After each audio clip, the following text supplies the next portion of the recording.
It's Stephen Thomas with Reports on Housing with yet another housing debrief.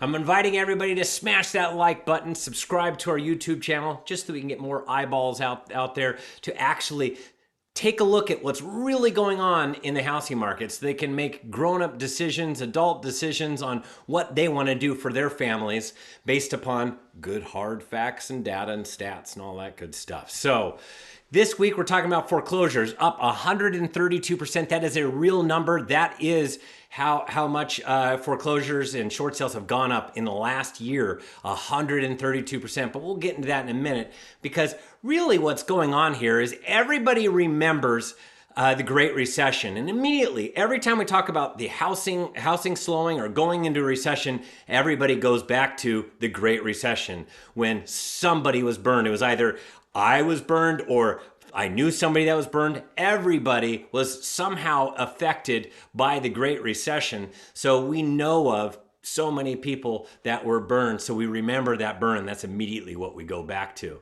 There are plenty of websites right now that are devoted to just diving into the same analytics over and over again and trying to persuade everybody that the housing market is absolutely going to collapse. And I want you to know that they do this for a living. They're all about clicks. And what happens, it's kind of like news.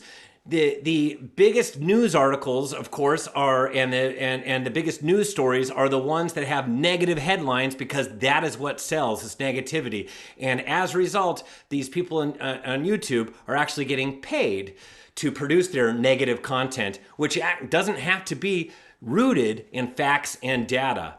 And as a result, everybody starts thinking about the demise of housing and how it's going to crash, where it's a bubble. Everybody's worried about, because we don't quite know where we're at right now, what's lurking around the corner. It's that fear that everybody, when they don't know what's going to happen, they go to the worst case possible scenario and state that that is probably what is going to happen, but that is not what's going on. I'm telling everybody right now, please don't hit that panic button. Instead, let's lean as far into all the statistics, data, and analytics we can so that we can make proper informed decisions.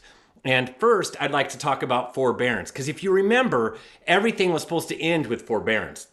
It was supposed to be Great Recession all over again, that there was all these people going into forbearance. They were going to either end up foreclosed. Even if they don't foreclose now, they'll foreclose down the road, is what I kept on hearing over and over again. And out of all the people that went into forbearance, 8.4 million, there are only 513,000 that remain. 95% have exited. Now, it's almost 8 million exits. Out of the 8 million that have exited forbearance, 54% are performing. They went to a workout unit, tried to figure out, okay, I was behind on my payment. Either I come up with an installment plan or pay it in lump sum or defer it to the end of the loan. They figured out a way so they can stay in their home. 54% are performing, staying in their home. Another 37% paid it off, most likely sold their house. That is 91% came out and either performed or paid off. And the removed and delinquent currently working with a workout unit, which means they came out of forbearance recently, is 227,000. That's 3%. Removed and delinquent, that they're delinquent right now and they've already been through the workout unit, that's 5%, 414,000. The number that are in foreclosure are only 106,000 presently today. Out of the 8 million that have exited, only 106,000, 1%, are currently in the foreclosure process. And now, another thing that people bring up is, well, that must be a lot of people that are delinquent. I've heard that delinquencies are up. And this is through Black Knight. You can see this data going backwards at 3.45%. Now, that is a very, very low, decades low level that we haven't seen in a long time. Yes, it was lower several months ago and last year at this time. However, it's still a really low number. You could see where it spiked up when we first went into COVID, right there under the Black Knight logo. And that's when everybody said, boy, it's the Great Recession all over again. But now what was included in delinquencies were all those people that were in forbearance. And let's go ahead and peel back to SoCal now so that we can understand what's going on locally here right in SoCal. But first, I'd like to thank our sponsor, and our sponsor is Professional TC service. Professional TC service. Are you inundated with paperwork? The average real estate transaction is 16 hours of paperwork. So let professional TC service help you by performing all those non-revenue tasks to increase your productivity and efficiency and allow you to focus on prospecting. There are 2 broker owners with over 20 years of experience. They're bilingual, superior service, virtual flexible working hours. TCs are your taskmasters, and they're a calming force as well. So contact professional TC service and let them take care of the paperwork at 714-309-8732. That's 714-309-8732. And now let's get back to SoCal and what's going on right here in SoCal. So if you look at it, today we're at 144 short sales or foreclosures total available in all of Southern California.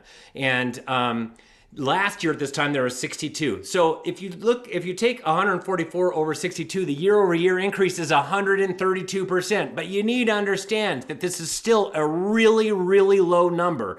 Yes, it is more than double where we were last year. But last year at this time, remember, during the COVID years, there was actually a moratorium on foreclosures. So they stopped it, they reignited it, and this is where it is right now. So it's not anything where everybody should be panicking. That's for sure, that, oh my gosh, this is the end of the real estate market. Now, there's 3 different points I'm pointing to right now at 144 available short sales and foreclosures. 62 were available last year. You can barely even see the little bit of a blue hill that's there. And the 3-year average prior to COVID, 2017, 2018, and 2019, at this time of the year, at the beginning of April, 630. So if we want to even get back to where we were prior to COVID, we have a long way to go as far as the Southern California housing market is concerned. And if you look on this on the left-hand side, I'm showing you, this was April of 2012. 2012 was when the housing market across the United States came out of the Great Recession and started to really sing. So it was beginning of the expansion of real estate was in 2012. And I couldn't quite capture all of Southern California distress because I didn't start that till 2012, but I did start in Orange County. I started this back in 2004. So I was able to start distress back in 2007 prior to distress really happening. You could see that that black line is where I left off for where I started, Southern California to the right. To the left, what's missing on that Southern California chart and what happened across the United States is just this sea of foreclosures and short sales that we were dealing with. So there was a glut of homes on the market. And it was like 1/3 of all available homes were either short sales or foreclosures. Yet 2/3 of everything in escrow was either that was pending was either a foreclosure or a short sale. So I want everybody to understand that the overall housing market is the lowest leverage. It's not the all-time lowest leverage because we had that about a year ago, but it's still not very leveraged across the United States, all the homeowners collected together. They still have record tappable equity. While it might not be as much as May of last year, it's still record tappable equity. And strong credit, everybody's been purchasing homes on strong credit with good jobs. It's all part of Dodd-Frank. You actually have to qualify to show that you can afford the monthly payment of your loan. And we've been doing that for such a long time. This is not the Great Recession years where we had a credit crunch where anybody was able to get a loan. You know what? You have to qualify for loans now, the way it should be. And I know that everybody's out there. There's some people that are saying, yeah, but it still can go the wrong direction. Like as if, because there's so many people are talking about how there's a pending recession or the commercial real estate sector or unemployment or bankruptcy or credit card debt. And there's so many different what ifs that I've heard all over the place. It's people raise their hands. They bring up these questions. There's a lot of people on Twitter that talk about all these what if scenarios. And I'm telling you, I have a lot of charts and a lot of data that can disprove all of that. But you know what? At the end of the day, it's not even worth it. it's not worth going piece by piece by piece, refuting everything that everybody's saying. We're watching all the analytics and data, and when we see something coming, we will let you know. On the economists will let you know with the true hardcore facts. Not this is where we think they're going to go because this is where portfolios are, or this is in the banking industry. There's a lot of whispers about the pending end and demise of commercial real estate. Let's see how it all plays out, and then we'll show you the numbers as we see big changes, but there aren't any real giant changes right now that are alarming. Instead, let's peel back the onion a little bit further and let's talk about the overall housing market in supply and demand. And right now, you can see that United States inventory, the black arrow is pointing to where we were just prior and during the Great Recession. We had close to 4 million housing units available prior and during the Great Recession. Right now, today, we have less than 1 million homes on the market in all of the United States. And this is a low that it drilled down to. Once we got into COVID, it went even lower. And we are right now dealing with a supply crisis. It is extraordinary how low the available number of homes is. And this chart shows you where we are available loans across all of Southern California. And prior to COVID, we've not been this low. So you can understand this is really low. It's not the glut of homes that occurred prior to the Great Recession either. Not even close. There's nothing on the market. Today, there are less than 18,000 homes on the market. Just about a few weeks ago, we were talking about how we were just making our way under 20,000. Now we're making our way under 18,000. Last year, we were at 14,587. That's that orange line, 19% less. But you can see how these are squeezing closer and closer together. And that red line is 2021. So these are all the COVID years. And then 2023 is coming right in there. So pre-COVID, we were at 36,542 homes across Southern California. That is double where it is today. 103% higher is double. And if you look and see where we're headed from here, I have a feeling that we're gonna start to rise like we did in 2021, but it's gonna be less than where we were last year.